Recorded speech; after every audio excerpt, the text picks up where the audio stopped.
make a career out of something that for me, I love helping people. I really do. I've really gotten to really love my career, but I didn't always love every job I was in. I mean, it was fucking hard. Right. It was a grind. Oh, same here. And that doesn't mean, but to do, and what I would say to someone is, what I would say to, Spotify, Dear Media, and all these places where this is what, if I'm able to produce this type of content in, a couple hour hangout on a Sunday as a mom with a full-time job and 5 autoimmune diseases and like the list goes on. And active in her community. And active in my community. If I can produce this content with that, imagine what content I would produce if this is my full-time job. And that's what I say that every day because it actually is exciting. And like you're saying, you recruiting, obviously same thing. Like, it's interesting. I'm in tech now. I never in a million years. Right, me too. Just like I said at the beginning of this episode, I went to school. I thought I was going to be the next Katie Couric. Right. And then I was like, I don't, once I started working in a newsroom, I saw what the news is now. I was like, maybe not the exactly. And just me. because, and that's what I found out too. Or just because, and me. I tried to go the advertising route out of school, right? I tried to go and I was like, I actually fucking hate this. Like, I actually hate this. I don't want to work for an advertising agency. Like, I looked into that and I was like, this sucks. And so I did. It was an immediate pivot. It was an immediate pivot out of college to end up going into something I had never heard of recruiting. I mean, I did the same. One, I was like applying everywhere. But just because it's a pivot is my point. And it's something that you weren't expecting. And maybe it's something that you don't even know if you like. I made multiple doesn't pivots. mean that it's doesn't mean that it doesn't add value, and it can't be a part of your story and your journey in a valuable way. And that was something that I think, again, I got. So it's funny. I have to say quick, it ties it back to where we started this conversation where it doesn't, sometimes you do just have to jump in. It doesn't have to be perfect. You just sometimes it's just both feet jump in, whether it's when you're 20 or 60. When you say yes to opportunities. Yes. Yes. I have a quote that I literally, and people will be like, nerd alert, but seriously, especially like Morgan and I have talked about with work, different times, different career shifts. Like, I need physical reminders. And so I have a Post-it on my wall that's like a half sheet Post-it that says, times of uncertainty create windows of opportunity, because it was a reminder. It's a constant reminder to me of also for me to say yes in moments when I've asked for certain things, which meaning like take this responsibility. It's like more of a career where I'm like, I don't know if I'm good enough for that, or to challenge it. Imposter syndrome bullshit. Yeah, but I've literally, my whole career has been times of uncertainty. I graduated in a recession. I couldn't get a job. I then get a job. Thank God that the universe decided to find Morgan in recruiting, because she helped me get my first job, which then in turn made me have, or allowed me to have this career in tech. And literally. We don't have to count now, but first three. First four. Because one was through referral. Yeah. One was directly me, and one was a referral. Yeah. You know what I mean? My network. Two were through your I actually got placements. The first two. Uh-huh. The third was through a direct referral. Uh-huh. The fourth was then another direct referral. Yeah. And then the next one was a direct referral, but that not with you, but that was but again, that was network. But and then this was actually the only job I have not gotten off my network, which is crazy. Which every job my first job was the only job that I never got from my network. That's so funny. First job. Like that ours is completely opposite. Because I'm a recruiter. Because I had sisters. I'm a recruiter. This is my life. But I literally, but Morgan's helped so many of our friends. Like literally, I don't think you've ever said no to anyone. I'll be like, oh, so-and-so's friend and my colleague that needs help getting a job. You literally help everyone. Yeah, I've sent you so many resumes. I can't say no. Because it's such an important, like, accepting a job, getting a job, it's your money. It's the most important. It's your money, and it's the most amount of time that you're going to spend on anything in your life, right? Yeah. So it's so important. And I I don't take it lightly. I've seen the depths of a recession. I've seen people go through awful, horrific things, and I've seen God, and that's like thinking of voting for. It really, for me, is not about Republican, Democrat. It's just like Donald Trump versus any human. Oh, I know, same. But I think I'm saying that because I think about the times when things were really bad and the reasons why they were bad. These big banks that then, crashed our economy. And then as a recruiter, there were consulting firms that were aligned to then continue to audit the banks. We knew the banks fucked up, but then to keep them like straight, they needed to continue to be audited, and they were supposed to follow like all these specific rules. There were just so many things that I saw, because of my role in DC in all of these different times, right, seeing the back end effects. The back end effects, my point is that still to this day, we still have to be fearful of some of these big, because they're not fully regulated. And that's why the people, and I'm saying that because if Kamala Roe wants it, versus Trump, Wade it does can not. be overturned. Right. Anything can fucking get rolled back and overturned. But my point though, my point isn't that. My point is when it's whose hands are who has their pocket in or their hand in those pockets, whatever, yada yada. We'll probably end up cutting this, Brad, but I can't, I'll say too much. But no, interestingly, I had a pivot to just off of that. I was going to completely pivot to hard pivot. We need it. No, we talk about with work, right? Work was, and clearly we're passionate about, it's our careers, majority of our day we're working, right? But it was so interesting working and living in DC together, obviously as sisters. And then, like we said, we had these, we had our friends from work. So we had these larger network of friends, and we would, why those friendships and how they could overlap was happy hour.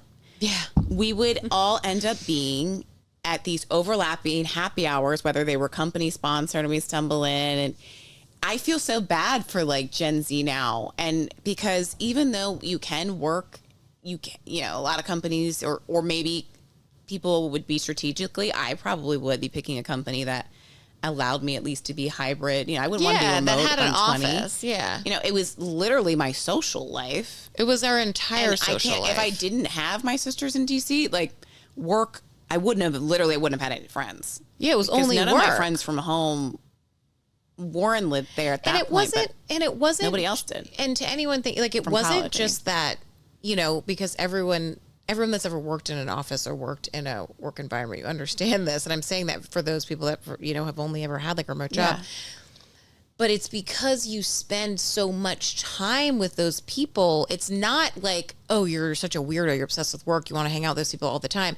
You don't have time to like go make new friends. Yeah. And it's easier to be like, you want to grab a drink. We want to grab a drink, and But we also worked at companies where it was young. Like that was social, the difference. We were not DC government employees. No.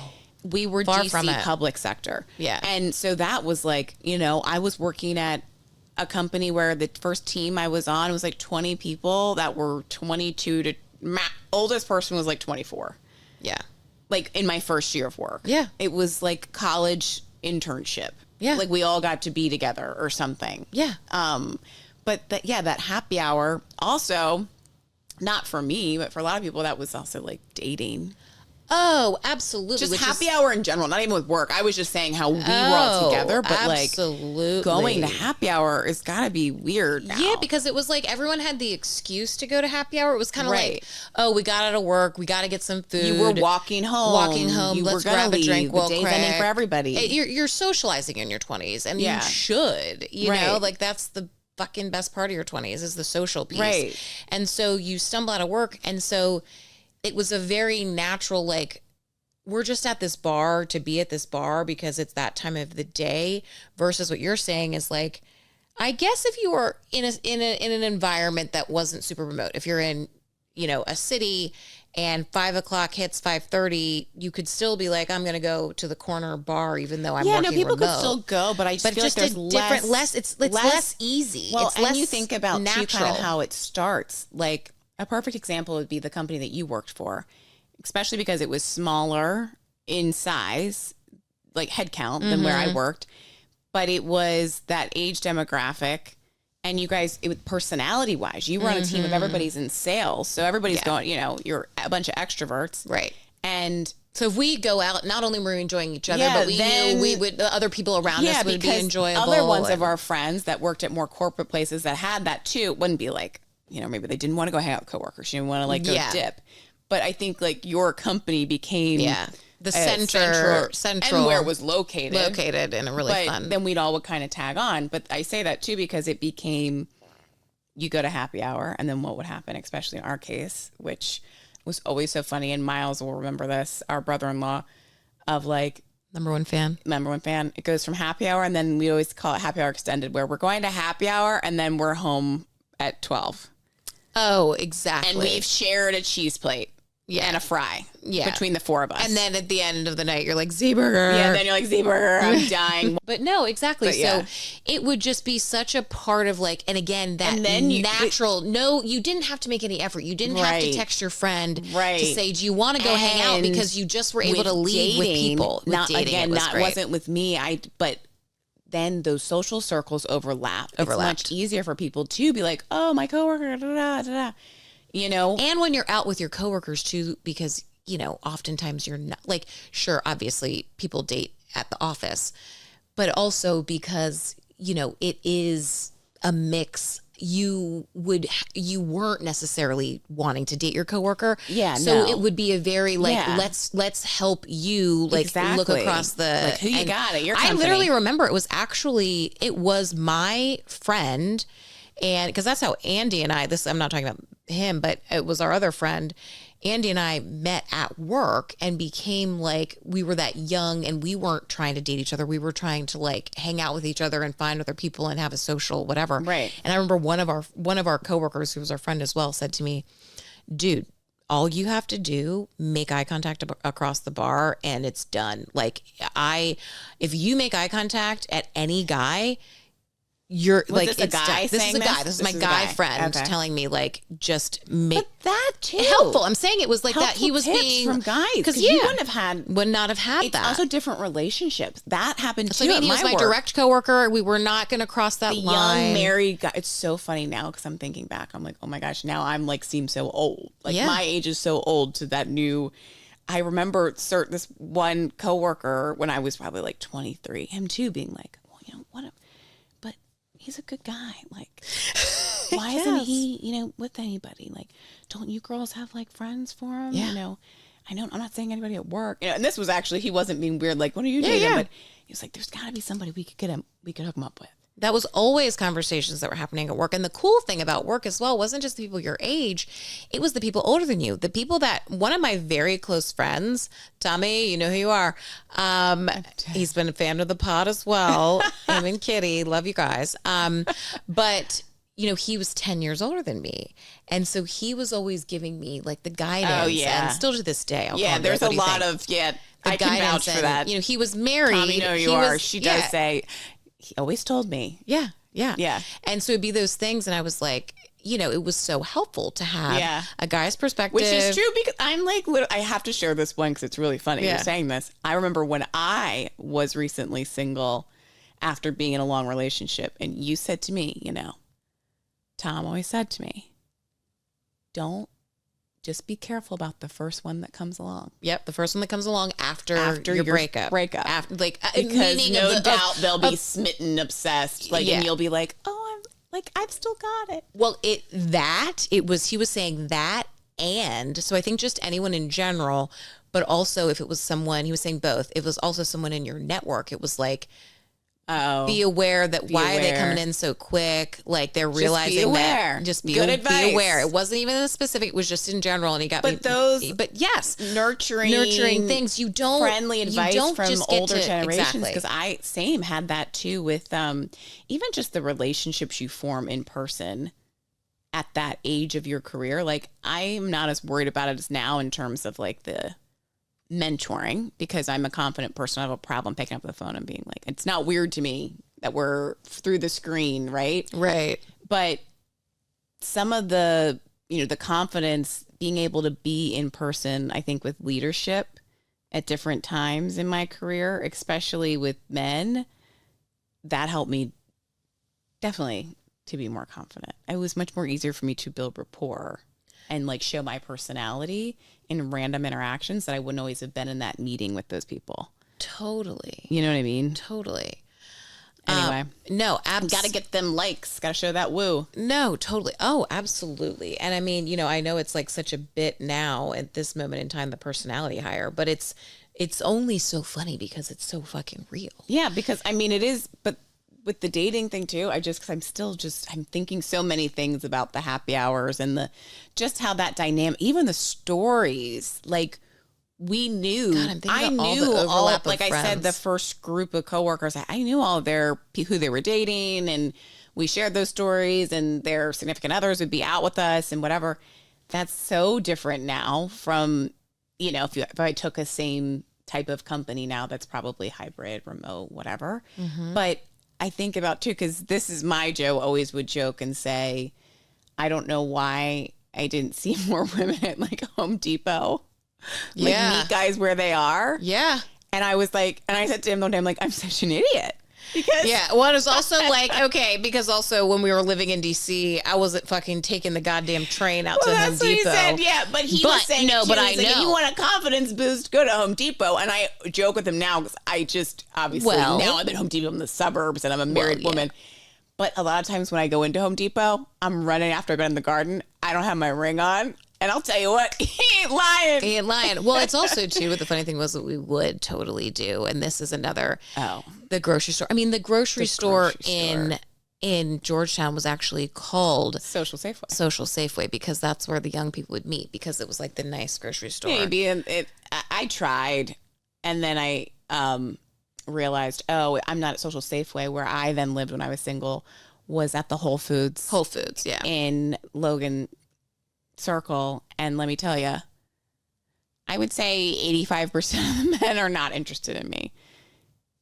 It's like the gays. I was loving it. Well, that one. It was but so the funny. Whole Foods, though, in our neighborhood. I wasn't there with her when little Diva had just been born and I was single, and Kiki and I were on a walk, and I'm like, had the stroller, and as soon as we had I was like, Kiki, I pushed the stroller away. I'm dead. And then we turned a corner, and it's literally just like all the gays just got out from like Vita, and Kiki and I were like, okay, we don't have anything to worry about. I was like, I'm in a safe place. But yeah, exactly. Ain't gonna find my husband here. No, but so we would, grocery store, and what was the other I was thinking of? There was but sports bars, certainly that might seem obvious. And just going to a restaurant, like certain ones getting a drink. I was going to say, sit at the bar by yourself. That's so what first and foremost, there are nice great place. Bars that are like Break Bread Soda was like a sports bar / regular bar, so it wasn't weird to go in there by yourself. It wasn't like going into like Dave and Buster's. Going to a bar by yourself is so fun.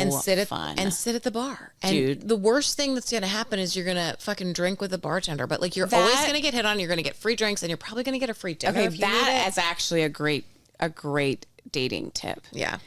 I don't think enough people, I think it's city specific too. Obviously, if you like live in New York or DC, a major metropolitan, it's more transient. It's not as weird for you to be at the bar by yourself. Yeah. And it's not weird. I don't think it ever is weird, but to be clear, you wouldn't be the only one. No, yeah, there would always be multiples because it was a lot of Now, travel. when I lived in Baltimore when I was single, and I went to the bar by myself, I was like a science experiment to people. No way. I actually don't think we ever talked about this. Oh my gosh. It was so interesting. And I talked to my one girlfriend. I'll just show her about that. Everyone who knows will know. But we were single at the same time and would go. She's also like me, where like she lived all over the world, been to different places. And she was like, yeah, just when I want to go to a bar, like alone, people, you don't see it happen. It's much more, I think, because Baltimore is more of a like, it's a smaller city, but you do get a lot of like Maryland. There's more of that local, like you had It's some a roots. lot real local. There's a lot of people like move from colleges that are there. You know, you have a lot of schools, Hopkins, Towson, very local, Loyola, right? Marylanders. And then they're moving into apartments or homes because there's also, but it's a lot of crews hanging out. Yeah, and I wouldn't I've say heard that clicky, from but a lot of no. friend I've group. heard that from everyone. That was like, you know, it's like an extension of college because you just know all the same people. And, Yeah. And depending on, like while you were there or when you moved there. But I remember, so I went out by myself to a bar one night and I was super excited to go by myself because I also just happened to be, when I was living there, I only had, like, Shara and I were the single ones, but she didn't live there the whole time. We overlapped, and all my other friends were dudes. So I'm like, well, when we're going out, they're like cockbox to me.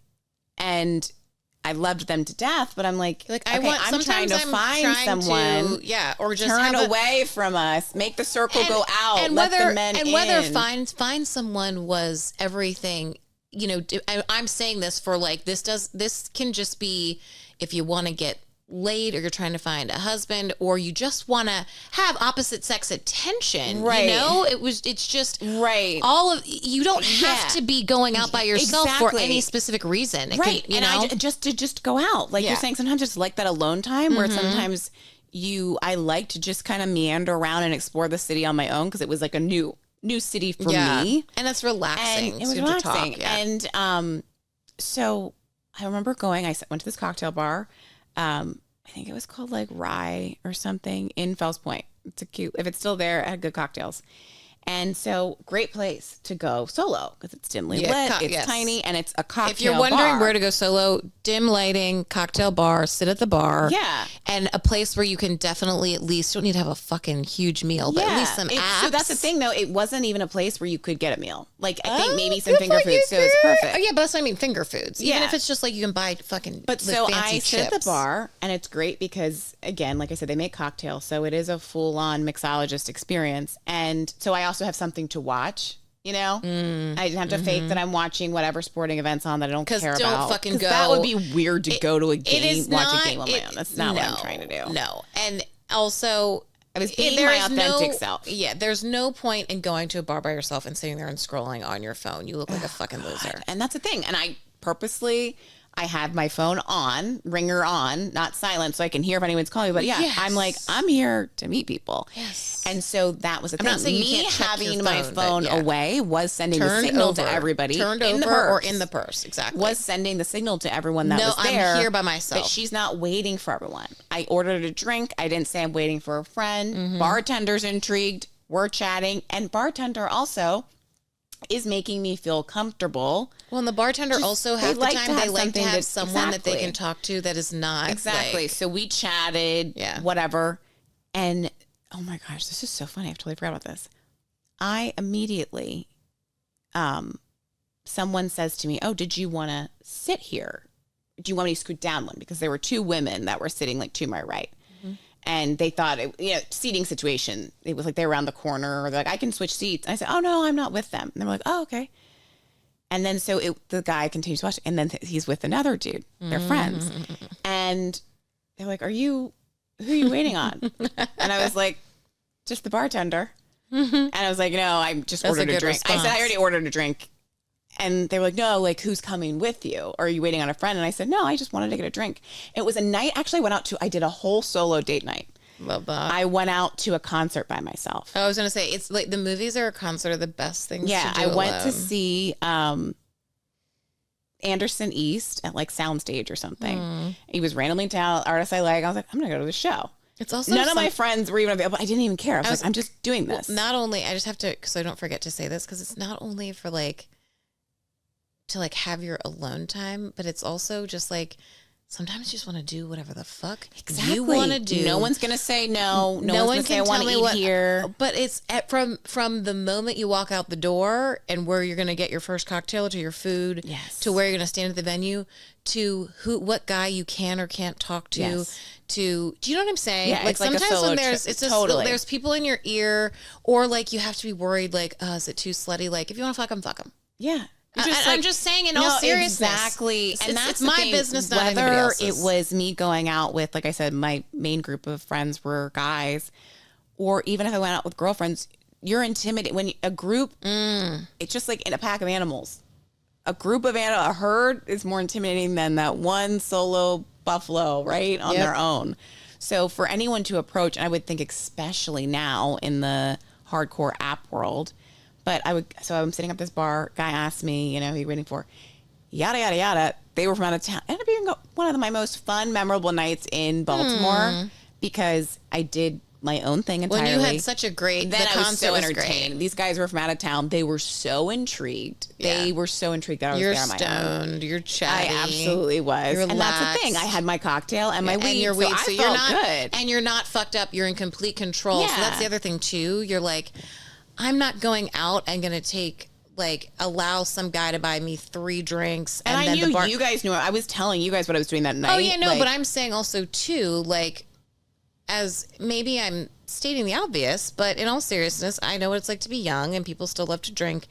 When you go out by yourself, that's not the night where you let the guy buy you 5 drinks and you are not be stoned and you are in control. You're responsible for you. I'm not saying you can't do what you want to do and you can't go where you want to go. I'm saying, but you're choosing it. You can mentally. sit there and you also, the bartender, this is the best part too when you're there. The bartender is always on your team. They know the game that you're playing. But they also know, usually, if you've made that rapport, looking out for you. So they also, without making even a say, I'm good.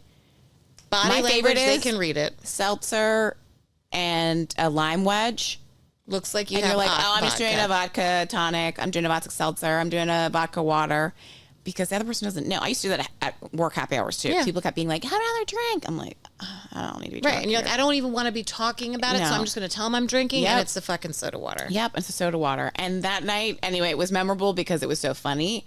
And then, yada, yada, yada, these guys ended up, it was a very interesting conversation. We ended up getting this whole dom submissive conversation. You had a freeway. That's fucking awesome. No, we didn't. I didn't hook up to either of them. Wasn't attracted to either of them, but I was so But if you wanted to and you had, I'm not saying it happened. Oh, but if I wanted, that's what my point is. Yeah. It's your decision. If I wanted it's your to, night. Absolutely. I felt totally in control. It was a pivotal moment for me too that I was just it's a bit of a mental power play. Yeah, because I was like, I love my alone time. At that point in that's a whole other episode, but I was craving, I had roommates at the time who I loved, still love, but I was craving my own space, that studio. But anyway, the dating part, it's like, do things on your own. You don't need to go with a squad. No, absolutely. Yeah, I think, and that's what it is. It's like, you don't have to overthink it, And relationships too. But relationships and relationships too. It's like, basic, I think, just because we could do a whole, I think that's a write-in of if you have deep relationship questions on your 20s.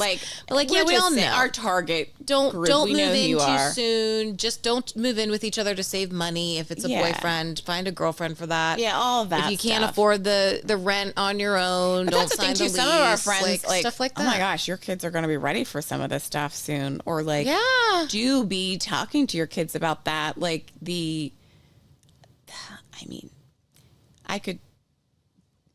I worked with a lot of people that did the route of I'm going to go move in with my boyfriend right now because obviously you just heard about my apartment. It was my first apartment versus some of my friends' first apartments. It was drastically different because when 2 incomes for a 1 bedroom is totally different than a studio with 1 income. Exactly. But the lessons I learned, the lessons that they didn't, the hard lessons that they have now learned, and knowing managing the money, not going to play a house, being able to prioritize your time, not worrying about getting home to somebody because you did want to stay late at the work happy hour because you were having fun. Exactly. Because where we started, and I will insert this now, where we started this episode, just giving the quick update.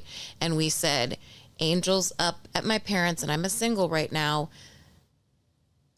In your 20s, when you don't have those kids, in your 30s and early 40s, whatever, that you don't have those responsibility, anyone to answer to, you are on your own.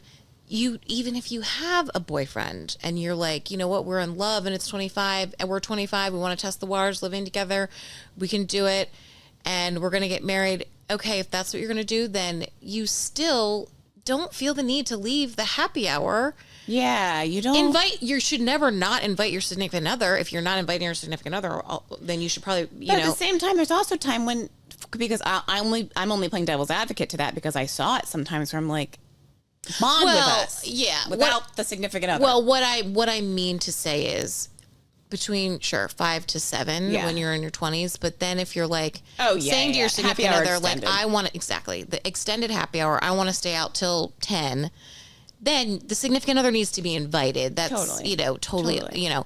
But my point is, if the significant other is like, oh, I want to go to kickball or I want to watch a movie, and say, great, see ya maybe at 2 a.m., but you're not my dad, so I'm letting you know, and you can either come or I'm doing my own thing.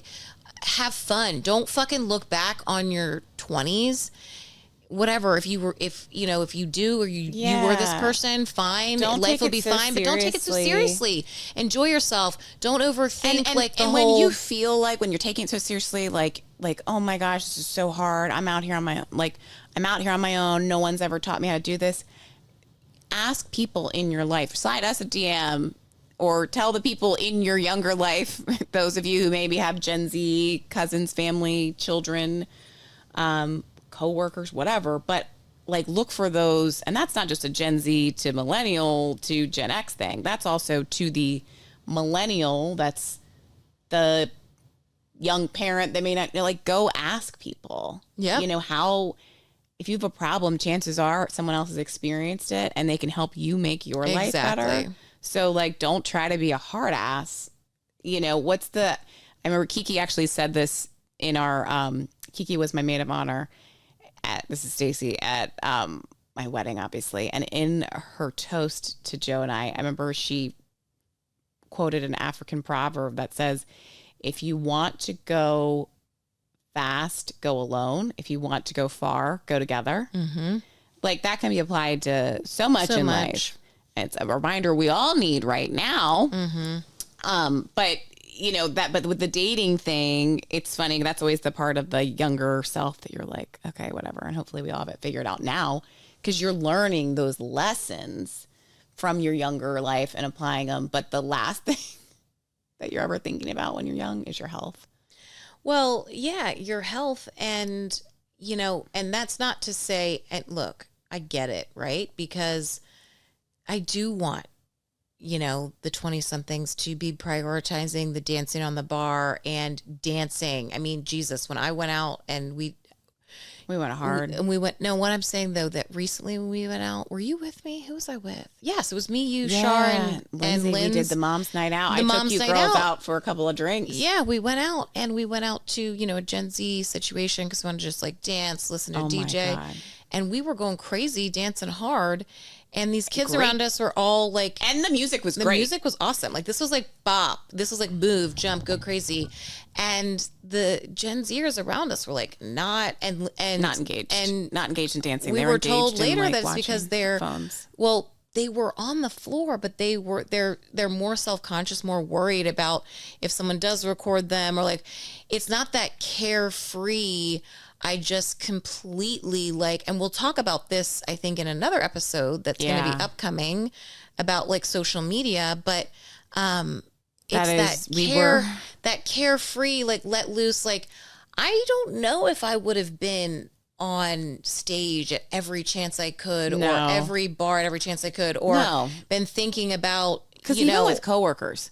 Truthfully, yeah. I would have been about so when you worried about working, it if I knew someone was going to take me live while I'm up on the bar and show my, badge. I'm not even kidding. I started to see that when this was 2016 when Snapchat came in the scene. I started seeing that in the one work environment where people were doing that. When we were at happy hours and stuff, and we're like, guys, why are you even here? And doing stuff that you wouldn't have wanted, on there. We're like, what are you doing? Not incriminating, but it's just I don't want the drunk fucking thing on your story. Yeah, I don't even.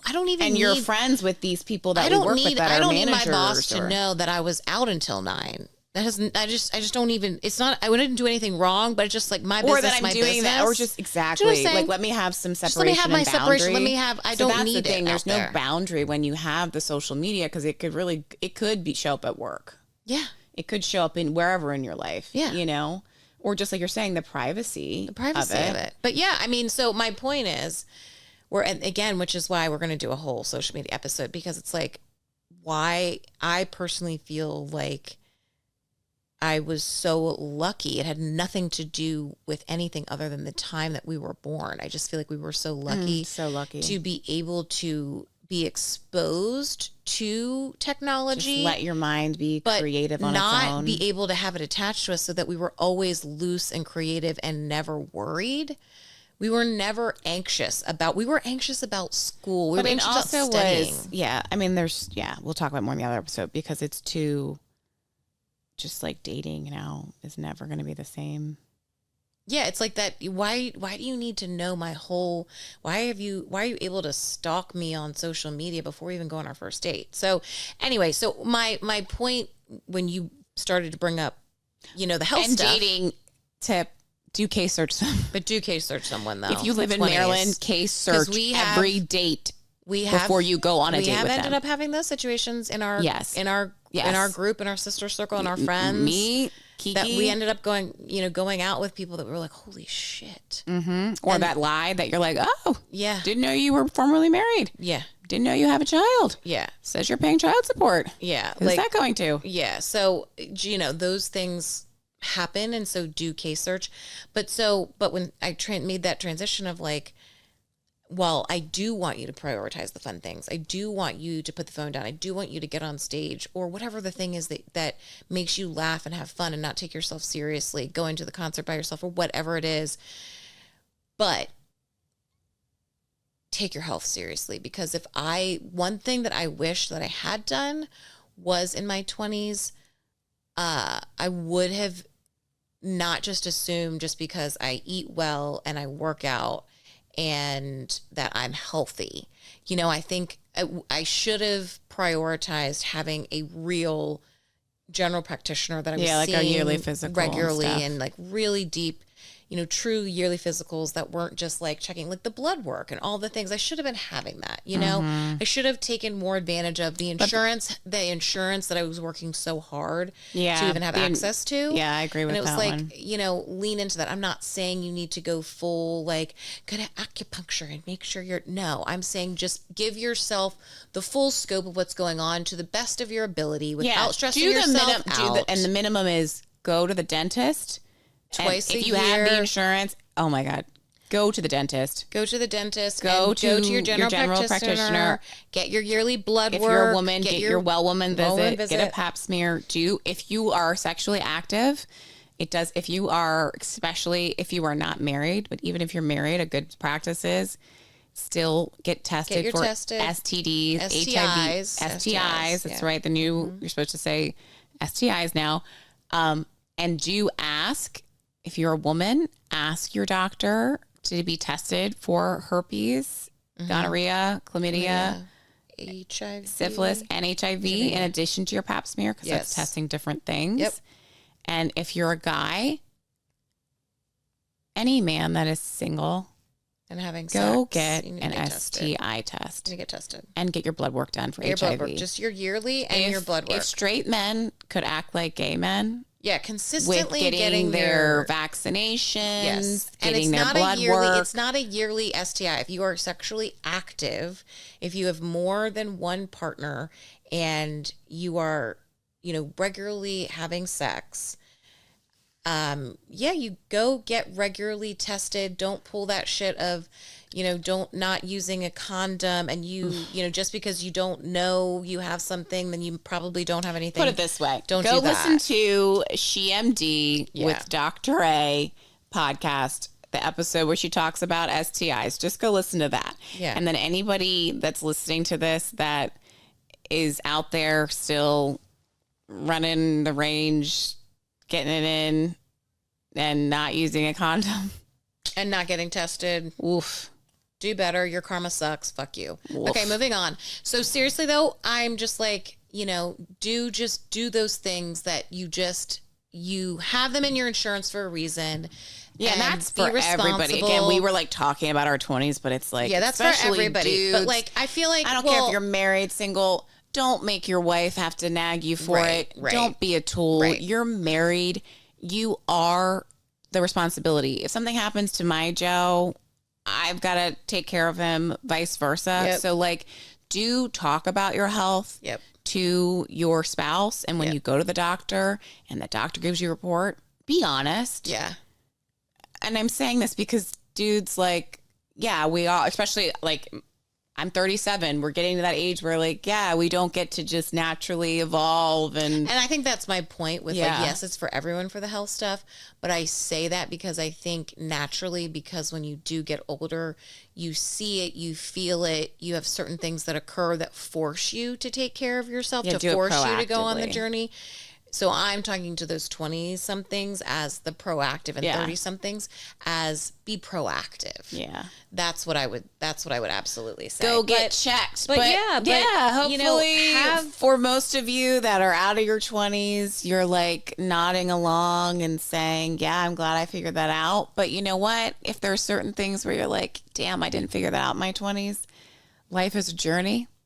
We don't have our shit figured out. Get a That's for damn therapist. Sure. Also get a therapist. That's what I a would- one thing I would say. advisor. Oh, other thing. Ooh, and a financial advisor. Get a financial advisor as early as you can in your 20s. People- and yeah, you get a financial advisor. and a therapist. You don't have to if it's not in your insurance. You don't have to go And all let's the do our time. top 5. What would you 20s 20s? financial advisor, therapist. Therapist. Use your health insurance. You just use. I'm Yeah. going to put therapist as separate, but then I'm going to say use your health insurance for all physical stuff. Yep. Like we rattled off. Yep. And always be networking and do it for the story. Have fucking hard, aggressive fun. Yeah. Like live your fucking life. live. And I would say too, better my to say yes than say no. the bonus Like, I'm not one talking is about like- doing like hard drugs. We were no pills, no powders. 20s. no pills, no powders. Like just it was. but I mean, like no judgment. Like I'm no just judgment. saying that We're was just my saying. thing. I'm not saying like live and do. I'm thinking of like now that I'm a mom. I'm not saying live and do. it's also a different game out there in these means streets. do fucking fentanyl. Yeah. Like I'm saying, or like try. I'm saying live means fucking have fun. Don't worry about what laugh, other people love. see. I'm dead. Don't worry about what other people are seeing you do. Don't worry. Yeah, Don't. that's what I wish. Don't think about My the fact wish that you for get my on 20s, stage yeah. tonight means that everyone's going to post it tomorrow. And if they do post it, they're just jealous because Yeah, and anyone also, getting on stage is all having those fun. people It's fun. posting It's fun. aren't It's fun. confident either. And if you think it's easy and you're like, oh, I'm still not confident, just keep aging. If you're a woman, Yeah. the universe will just give it to you. Exactly. Because I'm 37, I don't give a fuck. I don't give a fuck. That's why we're doing this pod now. I don't know if I could have done it when I was 25. I've thought about that exact thing after we were prepping the other day. I thought about that exact thing when we left because I thought about the blog thing and I was like, thank fucking God that did die off because I mean, we wanted to do this since I probably was 26. Exactly, but I didn't even know what I wanted to say then. I thought I did, and don't come at me and like Alex Cooper started in her 20s. Alex Cooper. No, wait, let me finish this. I also thought about this though. Alex Cooper went to therapy. Not only saying I'm not everyone's saying that you have to. But I'm genuinely thought this about her. I'm not saying that you have to say the perfect things and you can't fuck up publicly or privately in your 20s. But I'm saying as far as like for me personally, when I think about, I did not do the things that Alex Cooper says that she's done as a 20-something. I definitely did not go to therapy. Do you know what I'm saying? Like I went to therapy in college. Well, I didn't. And I say that I think people, I think Another the episode, earlier, I would love to share my journey with people that are hesitant. I think we both should compare and contrast Some of yours y'all versus think you've mine. got it together and you need somebody.